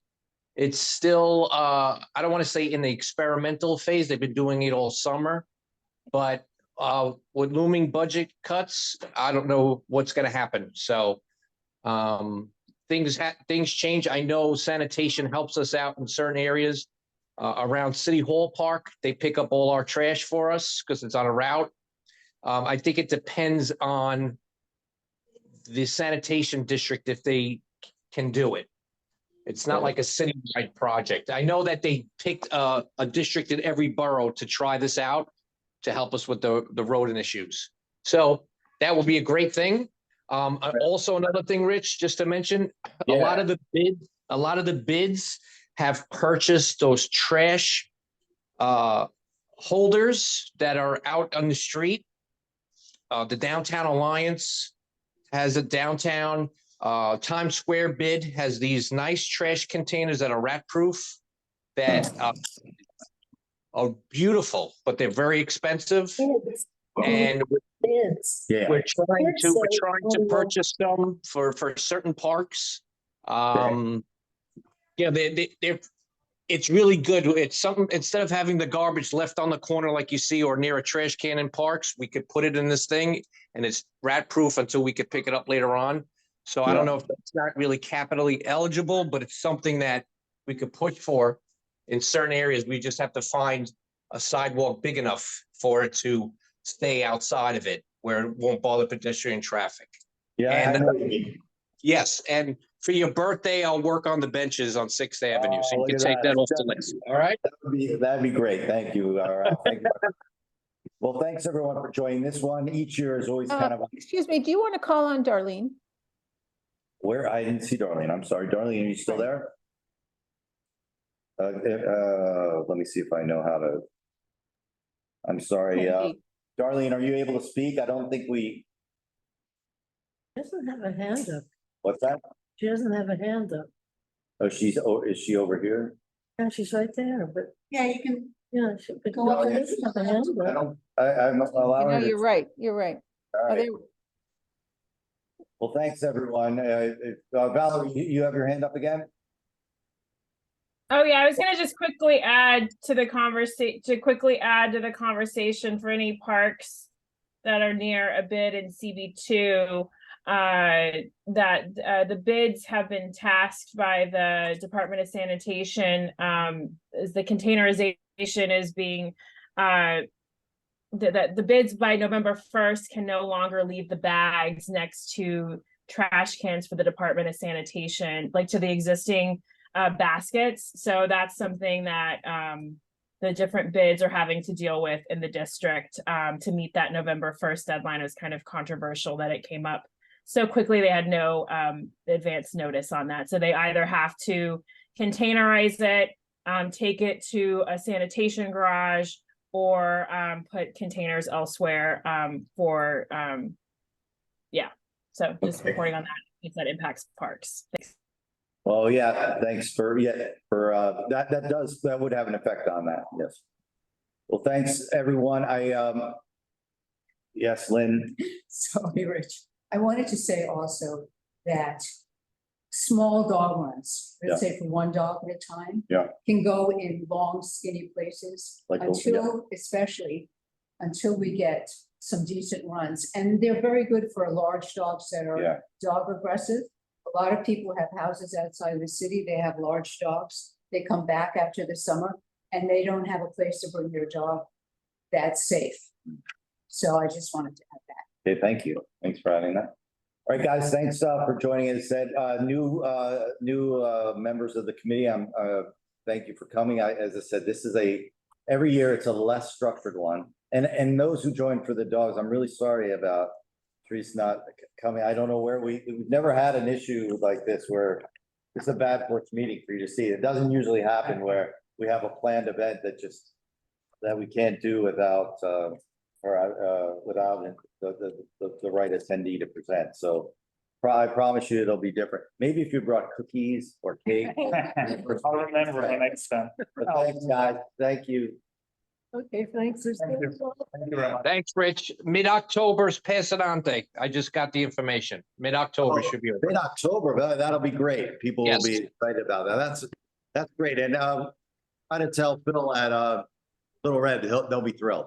Yes, we keep in contact with them all the time. We talk to them constantly about that. With you, I just walk by there. If I see him outside in the morning, I'll say something. But All right, have a good night. Yeah. Thank you. Bye-bye.